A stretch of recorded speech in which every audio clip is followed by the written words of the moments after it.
When the war finally ended, Clara had worked herself to the point of exhaustion.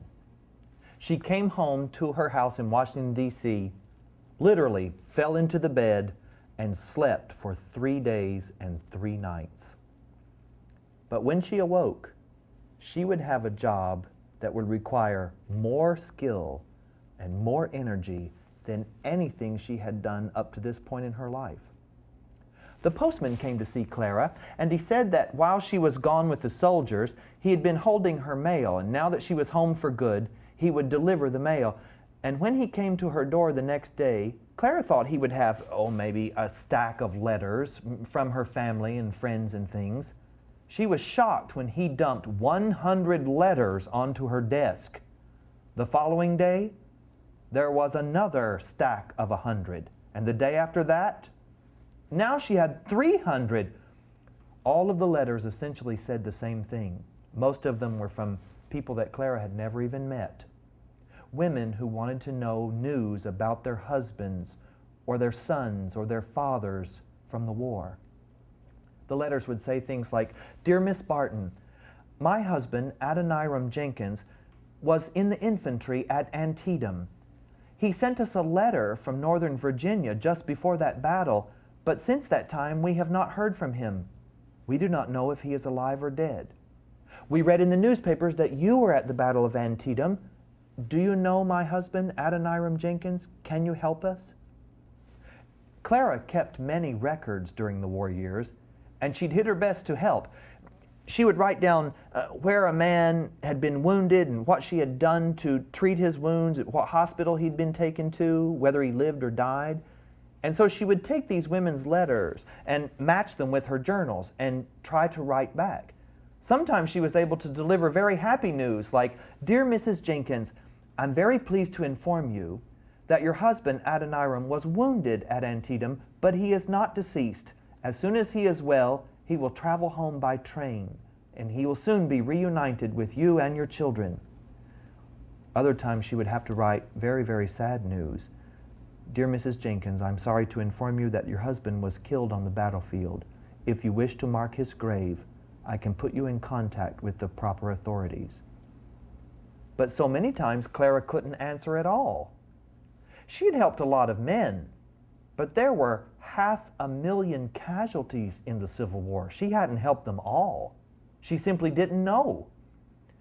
When President Lincoln heard about Clara's project and how she was trying to locate missing soldiers and let their family members know of their whereabouts or what had become of them, he decided to get in on this project. He wrote a letter that was published to newspapers all across the country, asking people if they had any information about a missing soldier, alive or dead, to please send it to Miss Clara Barton at the Missing Soldiers Department in Washington, D.C. Soon he had hired some workers to help Clara, and together with her crew, they were able to answer the questions for about 8,000 people and help them know what had happened to their loved ones. One afternoon, a young man came to Clara's office. His name was Dorrance Atwater. He said that in the war he had been a prisoner, and his job in the prison was to record the names of anyone who died at the prison camp, and he thought that maybe his records might be helpful to her. When he reached into his attaché case and pulled out the pages of names, Clara thought maybe he would have 3 or 4 pages with names written on them. He pulled out a stack of paper that was nearly an inch thick. Mr. Atwater had 14,000 names. What prison was this? How did so many men die? Clara, with a group of volunteers, traveled by train to Andersonville, Georgia, to visit the prison camp where Dorrance Atwater had been in charge of keeping what he referred to as the dead list. The prison wasn't anything like what Clara imagined. There was no big building. There were not iron bars on the windows. Instead, it was a huge open field. There was not a blade of grass. Everything was bare dirt. There was a high palisade wall all the way around the field. And when the gates were swung open and they walked into that place, Mr. Atwater gave Clara a tour of the facility. There was a bank to one side with some holes in it. It looked like a giant honeycomb. Mr. Atwater explained that there weren't enough tents for all of the prisoners, And so many of them would dig a hole in that bank and crawl back into the hole for sleeping. And sometimes the banks would cave in and the men would suffocate. And their names had been added to his list. There was another hole that went deep down into the earth. Clara threw a pebble into it and you could hear water splashing at the bottom. It was obviously a well. Mr. Atwater explained that they needed fresh drinking water, and the men asked for shovels to dig a well, but their guards would not allow them to have tools. They were afraid they might use the tools to dig a tunnel underneath the palisade wall and escape. And so the prisoners had dug a well using spoons and tin cans. They worked for weeks. After they'd passed the 40-foot mark, they finally found water. But of course, many men had died from thirst, malnutrition, and their bodies were buried just outside the prison and their names were added to the dead list. There was another place in the palisade wall where a large hole had been cut from the top of the wall. Mr. Atwater explained, for all practical purposes, this was the prison kitchen. People from the village would come to that spot and dump garbage from wagons over the wall, and the prisoners would eat the scraps. Mr. Atwater explained that food was so scarce that if you sat really still next to the trash heap, birds would land there and peck at the scraps, and if you were quick, you could snatch a bird off the trash heap, and then you'd have a little meat. And of course, the men were so hungry, half-starved, that they did not stop to cook the bird. They would eat it right then, and other people were fighting to get some of it. When Clara learned about these conditions, she thought that surely this place was not the gate of hell, but was hell itself. She worked hard with a group of volunteers to carefully mark each grave. There were 22,000 missing soldiers. 8,000 she was able to answer letters for, and 14,000 whose final resting place was marked by Clara and her crew. When all that work was done, Clara said that at least now what had been hell for these men had become the gate of heaven. Clara had worked herself into exhaustion. She was practically blind from all that letter writing. Her muscles hurt. She sometimes trembled with palsy. Her doctor said that she really must get away and take a long extended vacation and rest. Clara thought perhaps she would go west to California. She had heard the land there was very beautiful, but the doctor said absolutely not. By now, Clara was famous all over the country, and everyone was asking for her help. If it wasn't, can you get me an audience with the president, or can you help my husband get his soldier's pension? Then it was, can you teach our children how to read? We've heard of your good success as a school teacher. Or former slaves would want her to help them find a new life in the North where they could get a real job in a factory. Clara had to get away from the United States where she could rest. And so she booked passage on a steamship and traveled to Switzerland. Europe was beautiful. She traveled to many countries all over the European continent, but she wasn't happy. Clara had never stood still in her whole life, and now she was just supposed to rest and do nothing. But fortunately for Clara Barton, a war broke out among the European countries, known later as the Franco-Prussian War, and Clara didn't really care what the fighting was about. She just knew that there would be people who needed her help. In fact, she found a young Swiss girl named Antoinette, and she told the girl, I know what to do. You just follow the cannon. You go toward the booming, and if you can get to the front, you'll find people who are in desperate situations. And so Clara and this young girl started off toward the front, but the booming that they heard in the distance was not the sound of cannon fire. It was actually a big thunderstorm, and they got caught in the terrible weather and rushed into a tavern to get out of the rain.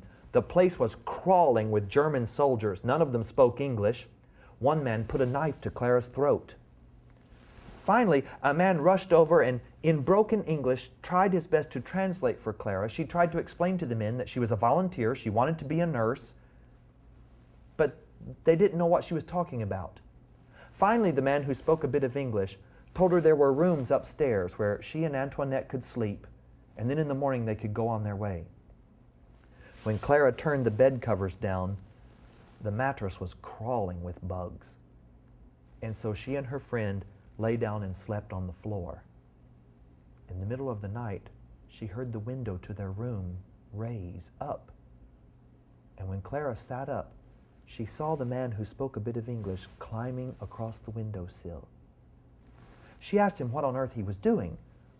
He said that the men downstairs were very rowdy and a bit dangerous, and he was going to come in and just sleep on the floor and protect the women. Clara knew he was lying. He meant to do them harm. She sat up, straightened her hair, looked the man right in the eyeballs and said, "If you take another step into this room, I will kill you."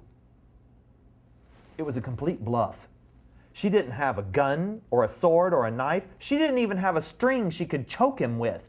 But when she said it with such conviction and looked so serious that the man turned around and jumped right back out the window. By morning, Clara had decided that she could not go to the front in the Franco-Prussian War. Not being able to speak German, she couldn't make herself understood. She was afraid for the safety of her friend Antoinette. But while she was in Switzerland, she did learn of a wonderful idea. It was called Red Cross. The Swiss people had taken their bright red flag with the white cross on it and reversed it. They'd made a big white flag with a red cross, and that was the symbol for help. Volunteers would travel with that flag, and if you saw it plastered on the side of a tent, that meant it was a hospital tent. The enemy would not fire on it because they knew it was not a military tent, it was just a place for the wounded. If you saw it plastered on the side of a wagon, it meant that that was a supply wagon full of food and not ammunition or guns. If you saw someone wearing it on their sleeve, that meant that they were a medical person and they were not going to fight you. They probably weren't even armed. Clara immediately thought of the Civil War years earlier in the United States. Why, if she had had a Red Cross, a way to organize volunteers, warehouses for keeping supplies, how much better her work would have gone. How many people she could have saved. Clara was tired of her long rest and vacation. She booked passage on a steamship and came back to the United States and took on a new job. She had been a school teacher. She had been in charge of the office for missing soldiers. She had served as a battlefield nurse. Now she became a storyteller. Clara would travel all over the United States. She would go to large theaters, churches, outdoor areas, auditoriums, any place she could gather a crowd, and she would tell the people stories about the Civil War. She would talk about performing surgery with a pocket knife. She would tell the very sad story about finding Peter Bailey, the boy that she had had in school years ago. And then she would tell them about American Red Cross. If we had a Red Cross in America, we could relieve the suffering of many, many people. And in fact, why do we have to wait for a war? Why, there are floods and fires and hurricanes every year. If we had this volunteer organization here in the United States, think of the good we could do. People started to step forward. Money was donated, and then warehouses were donated. Soon, Clara was leading a vast organization of volunteers. There was a terrible earthquake in Charleston, South Carolina. Clara Barton came to Charleston with a great tent city and helped people find temporary housing until their homes could be rebuilt. There was a nasty flood in Johnstown, Pennsylvania. 2,000 people had drowned. Clara went there with food supplies to help the survivors. And then, when Clara was in her 70s, a war broke out in Cuba, and she went to the front with Teddy Roosevelt and the Rough Riders and was helping in the Spanish-American War. Her Red Cross organization grew and grew and grew until there were chapters in every state of the Union. And finally, when Clara was 91 years of age, she decided to retire. She was very, very sick. She was suffering from pneumonia. Her doctor, who stayed with her most of the time, reported that she slept most days, and on the day that she died, she'd been sleeping most of the morning, and of a sudden, she sat up on her pillows and looked off into the distance and said, "Let me go, let me go," and fell back dead. No one really knew what it was that she saw in her imagination or what she was thinking about. Perhaps she was thinking about wounded on the battlefield at Fredericksburg or Antietam. Perhaps she was thinking of victims of flood or earthquake or fire. But even with her dying breath, Clara Barton wanted to help. And in a way she does. Her Red Cross continues. They've helped me. And someday They might even help you. Red Cross, the legacy of Clara Barton. Together, we can save a life.